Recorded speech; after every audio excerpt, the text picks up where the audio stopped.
কিয়ামতের পূর্বে পৃথিবীর দক্ষিণ দিক থেকে এক মৃদু আরামপ্রদ বায়ু প্রবাহিত হবে।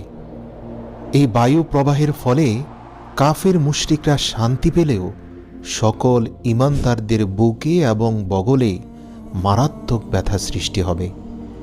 আল্লাহ রাসূল বলেন, যার ঈমান যত বেশি, যার ঈমান যত মজবুত, সে তত বেশি যন্ত্রণা পাবে।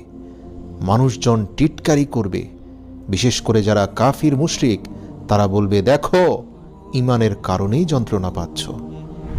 আল্লাহ রাসূল বলেন, যার ঈমান যত বেশি, তার যন্ত্রণা তত তীব্র হবে এবং তীব্র যন্ত্রণায় সকল ঈমানদার মৃত্যু মুখে পতিত হবে।